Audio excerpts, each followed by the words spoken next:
Olá a todos vocês, sejam bem-vindos às nossas aulas de Geografia. Eu sou a professora Sandréia Cascais, professora do componente. Vamos dar uma olhada aí no nosso objeto de conhecimento.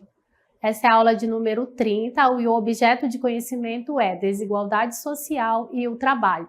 No detalhamento, nós teremos região norte e a dificuldade nas vias de transporte e comunicação. Então, seguiremos para a nossa aula.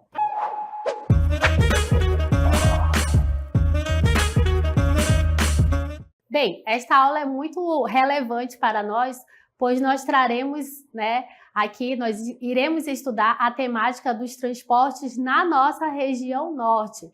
Então, nós sabemos que muitos de vocês, estudantes aí, dependem dos meios de transportes, principalmente o transporte fluvial para se deslocar até a sua escola, Então, nós temos aí nos nossos transportes, na nossa região norte, também muitos desafios que nós iremos tratar aqui nesta aula, certo? Então, a região norte, a malha rodoviária, ela é pequena e os transportes rodoviários na nossa região, eles ainda são muito problemáticos, devido que as rodovias mal conservadas na nossa região. Então, o transporte hidroviário é o meio de transporte mais comum na nossa região. Então, os rios da nossa região, eles são favoráveis para a navegação, devido serem rios de planícies, Então, nós temos rios muito extensos, rios muito volumosos na nossa região e as águas fluem lentamente, permitindo aqui a navegação fluvial.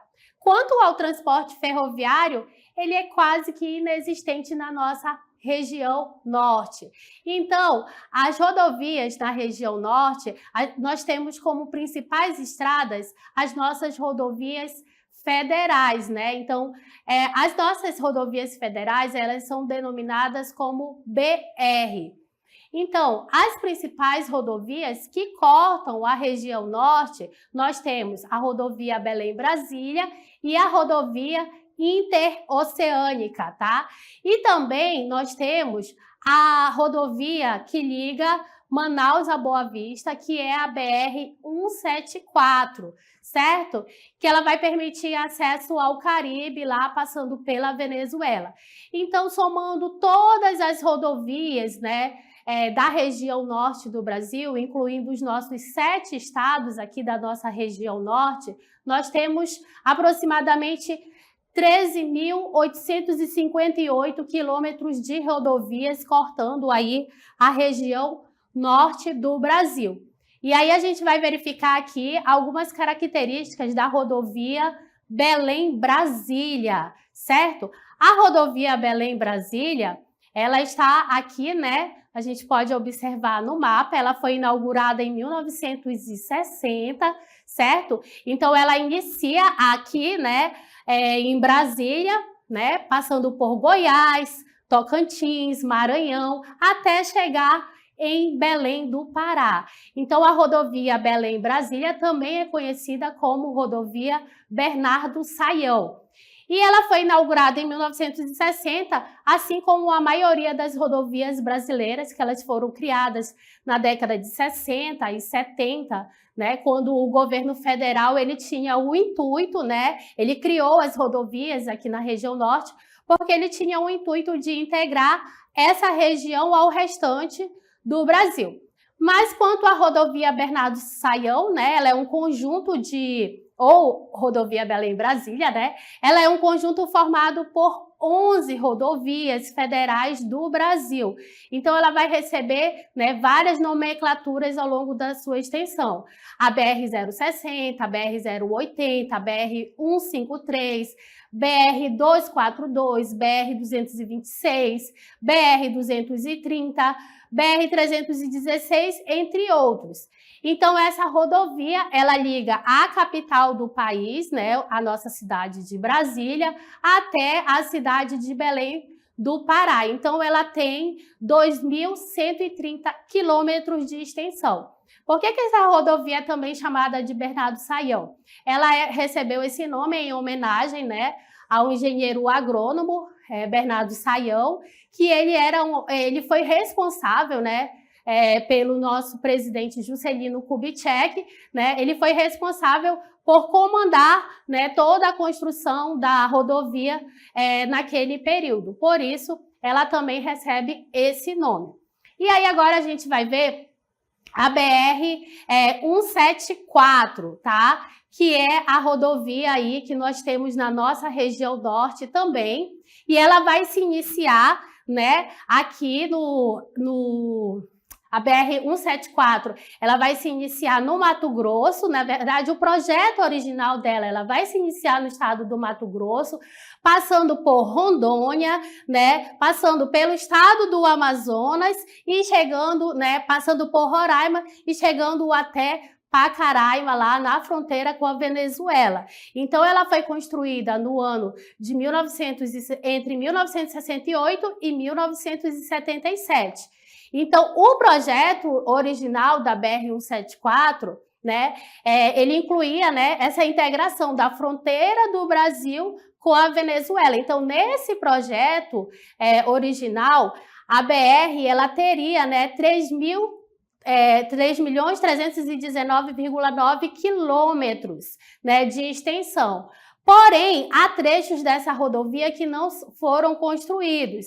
Então, a extensão dela, né, que vai de 1.902 quilômetros, que é de Manaus até Boa Vista, é o que nós temos aí de estrada pavimentada, né? Então, esse trecho aí de Manaus, Boa Vista, até lá Pacaraima, na fronteira com a Venezuela, é o trecho da BR-174 aí que nós temos aí melhores condições.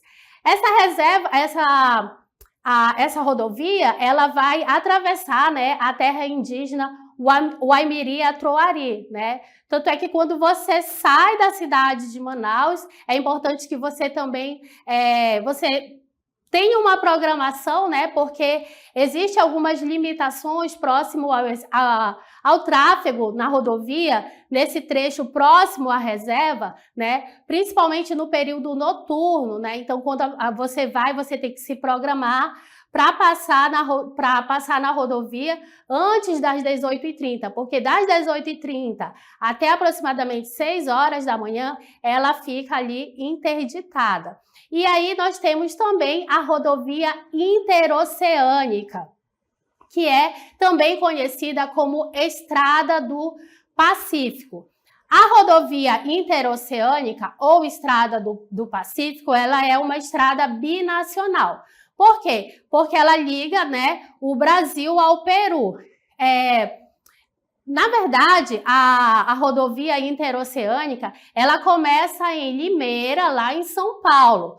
Porém, a gente quer mostrar para vocês aqui, né, o trecho dela na região norte do Brasil, né, que vai aí do Acre, né, da cidade de Rio Branco, no Acre, né, e ela vai aí se estendendo até até as cidades portuárias, né, lá do Peru. Então, essa estrada, ela é um corredor viário que facilita, que ela foi construída, né, para facilitar ao Brasil, né, no seu escoamento da sua produção agrícola e industrial para chegar até a Ásia. Então, né, lembrando, ela liga o Rio Branco, lá no Acre, às cidades portuárias do Peru. E ela tem uma extensão de 2,6 quilômetros de extensão.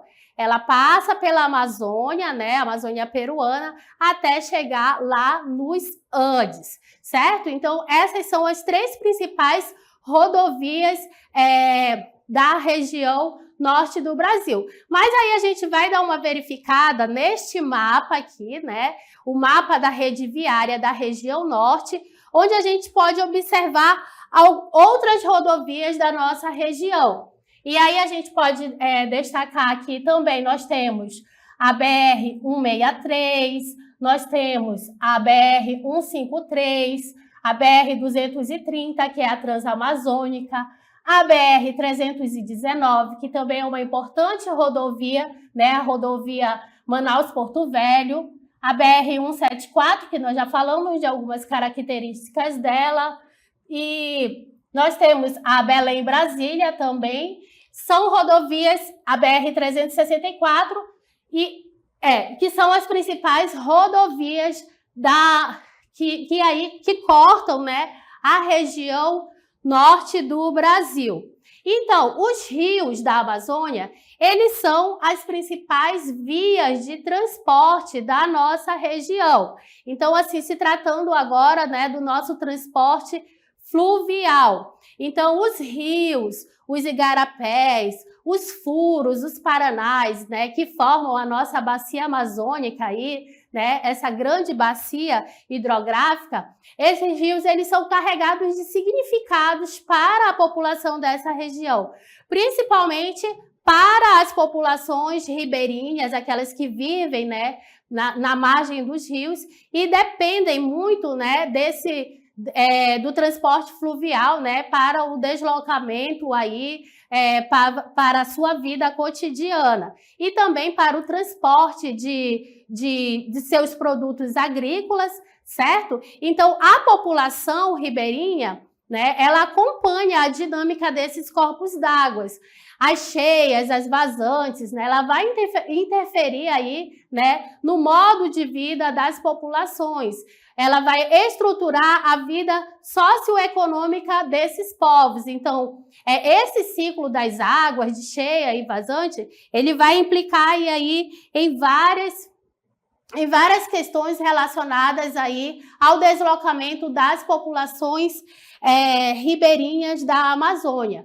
A característica dos rios amazônicos é favorável à navegação, né? Nós temos bastante rios volumosos, né? Bastante cheios na nossa Amazônia. Eles são rios, assim, são rios de planícies, né? Então, são rios navegáveis, diferentes dos rios, né, principalmente da região sudeste, centro-oeste do nosso Brasil, que são rios de planalto, então eles não são muito favoráveis para a navegação. Na região norte nós temos essa condição favorável dos nossos rios, que são rios de planícies. Por isso, as embarcações que nós temos na região norte, elas são os meios de transportes indispensáveis aqui na nossa região para o transporte de mercadorias, transporte de passageiros, né? E aí nós temos o quê? Nós temos o barco, né? Os diversos tipos de barcos que nós temos aqui na nossa região. Nós temos as balsas, as lanchas, né? Que também ajudam nesse deslocamento. O rabeta, né, que é muito utilizado nas comunidades ribeirinhas. Então, nós temos essas embarcações aí usando as nossas estradas fluviais, as nossas estradas líquidas. Os rios da Amazônia, eles têm uma importância muito grande, né, aí para a nossa região. Então, eles transportam grandes quantidades de cargas, a baixo custo, né, fazendo com que esse transporte, comparado ao transporte rodoviário, né, ele se torne mais barato do que o transporte rodoviário devido, né, a várias condições também aí, né, do transporte fluvial que tornam mais barato, né? Eles integram, os nossos rios da Amazônia, eles integram cidades e regiões do território nacional, integra o Brasil com outros países também, os países vizinhos, né, sendo corredores de circulação de mercadorias. Quanto ao transporte de cargas, né, na região norte, nos rios, como o Rio Negro, o Rio Amazonas, é muito comum o grande fluxo de embarcações, né, aí navegando por esses dois rios principalmente, né. As embarcações, elas vão estar ali transitando, levando gêneros alimentícios, eletrodomésticos, peças de tratores e de automóveis, materiais de construção, medicamentos e muitas outras coisas, levando-os para a capital, levando para outras partes do Brasil e também para as nossas comunidades ribeirinhas. Então, além das mercadorias, né, que essas embarcações aí que transitam nas nossas vias fluviais, nós também temos um grande fluxo de pessoas aí se deslocando pelos rios da nossa região. Então, também nós temos o transporte feito de forma unitizada. O que é esse transporte feito de forma unitizada? É quando coloca a mercadoria, né, de forma organizada, em pallets, em caixas de madeira, para elas serem transportadas aí em carretas, né? E também nós temos o transporte de mercadorias através do container, né? Dos containers, que é um sistema conhecido como Ro-Ro caboclo, tá? Então, nós temos também o transporte de granéis, os granéis líquidos e sólidos. Professora, o que são os granéis? Os granéis são aqueles produtos, né, que não podem ser ensacados, que não podem ser encaixotados, não podem ser embalados, né, devido ao seu volume. Então, esses granéis, como o petróleo, por exemplo, os derivados do petróleo, eles vão suprir a população ribeirinha. Então, ele vai aí se destacar aí no transporte de mercadoria, o transporte desses granéis líquidos e também dos granéis sólidos. E aí nós temos o transporte de grãos, né, como principalmente a produção de soja e de milho lá do Centro-Oeste, né, que aí é feita aí esse transporte pela nossa região norte do Brasil. E aí nós temos o Rio Madeira, né, sendo utilizado também para o escoamento dessa produção lá do Centro-Oeste, dessa produção de soja e de milho, né? Esse rio sendo utilizado para o escoamento dessa carga entre Porto Velho e Itacoatiara, aqui no estado do Amazonas, de onde é exportado em navios de longo curso, né? Então, nós temos também vários navios aí transitando nos rios da nossa Amazônia, certo? E aí nós vamos ter o Rio Amazonas também, que é a principal, né, via de transporte e escoamento de cargas na nossa região norte. Então, ele é responsável por cerca de 65% dessa carga transportada.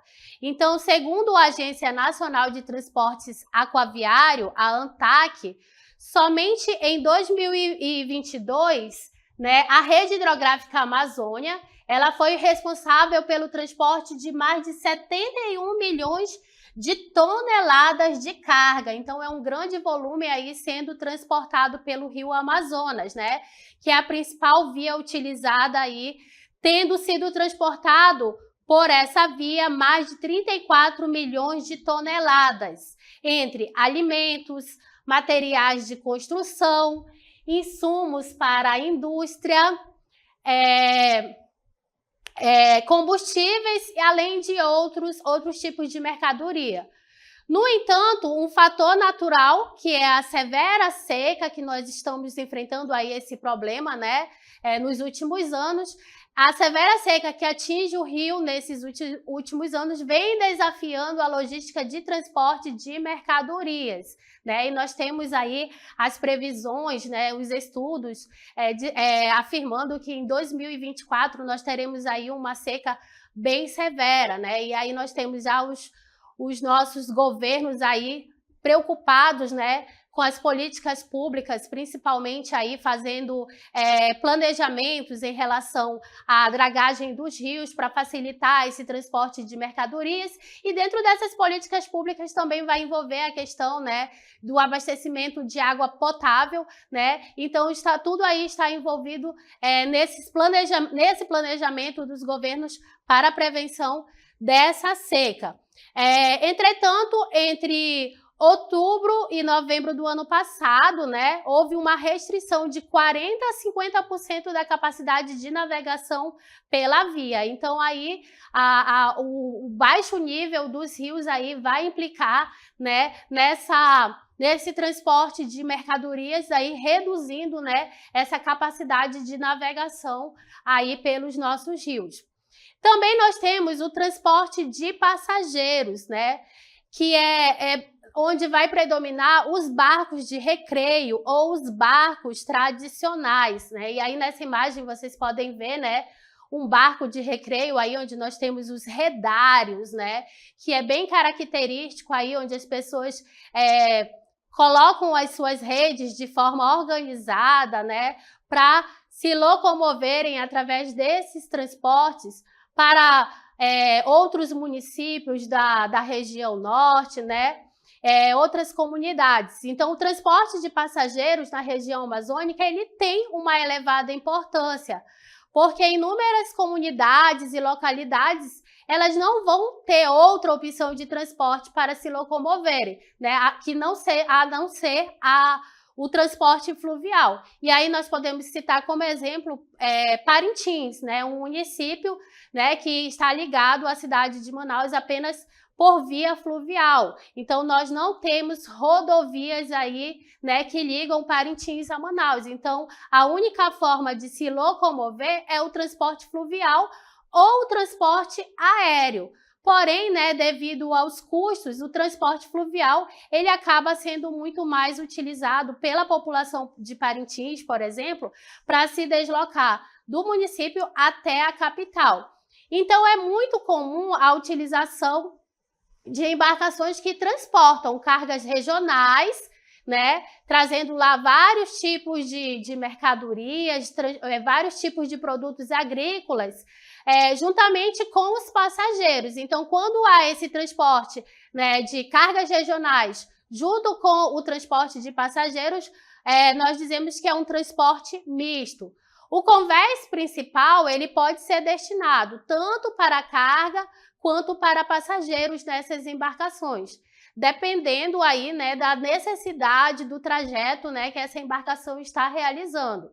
Então, com a implantação, né, hoje nós já temos muito a utilização aí dos barcos expressos, né, que são as lanchas que nós conhecemos, que vão fazer as viagens se tornarem mais curtas. Então, as viagens elas podem ser realizadas aí em poucas horas. Então, se um barco, por exemplo, ele demora para alguns municípios, por exemplo, da região norte, né, que você vai viajar, você vai se deslocar. Para algumas cidades, chega a levar 2 a 3 dias. Cidades que demoram até mais dias, né? E aí, utilizando as lanchas ou expressos, né? Esse tempo ele se torna muito mais curto, né? Se tornando em questão de horas ou menos dias comparados a uma embarcação fluvial, a um barco, por exemplo, certo? Ou uma balsa que demora ainda um tempo mais longo ainda. Então, esses barcos, eles funcionam com motores potentes, né? As lanchas, elas têm motores potentes, elas são mais leves, elas são mais velozes e tem o ponto fixo de parada. No entanto, o custo dela comparado com outros tipos de embarcações, como os barcos de recreio, o custo é mais elevado. Certo? E aí nós temos as nossas, citando como exemplo, novamente, a cidade de Parintins, né? Quando você se desloca lá, subindo o rio Amazonas, você utiliza um barco de recreio, saindo do município de Parintins para chegar até Manaus, você vai levar mais ou menos em torno de 24 horas até 26 horas para chegar até a capital amazonense, né? Porque você também vai estar subindo o rio e aí essa viagem se torna mais longa. Ao utilizar uma lancha expresso, né, esse tempo ele se torna mais curto. Então, vai ser uma viagem em torno de 13 até 16 horas, mais ou menos, para que se chegue até a capital do Amazonas, a nossa cidade de Manaus, certo? Então, mas, porém, nós temos, né, a questão do custo que é mais elevado nessas lanchas expressos aí que nós temos na nossa região norte. Também nós temos as ferrovias na nossa região, certo? Nós temos as ferrovias, embora elas sejam pouco expressivas na nossa região, nós temos as duas ferrovias mais importantes da região norte. E aí a gente vai dar uma olhada aí para verificar quais são estas rodovias. E aí nós temos, né, a estrada de ferro Carajás, né? Ela começa lá em Marabá, no estado do Pará, e ela vai terminar lá em São Luís do Maranhão. Então, essa estrada de ferro, ela é responsável por escoar os recursos minerais, né, que é principalmente o ferro, que é extraído lá no complexo de Carajás, levando, né, esse minério até o porto de Itaqui, lá no Maranhão. Então, a estrada de ferro Carajás, ela tem aproximadamente 900 quilômetros. Uma outra estrada de ferro que nós temos na região norte é a estrada de ferro do Amapá, certo? Essa estrada de ferro, ela está situada lá no estado do Amapá, ao norte do Equador, e ela vai ajudar lá no transporte de alguns minérios, né, como o manganês e o níquel, que são extraídos lá na Serra do Navio até o Porto de Santana, que fica situado lá na capital do estado de Macapá, certo? Então essas são as principais estradas ferroviárias da nossa região norte do nosso país, certo? Então, assim finalizamos a nossa aula e até uma próxima.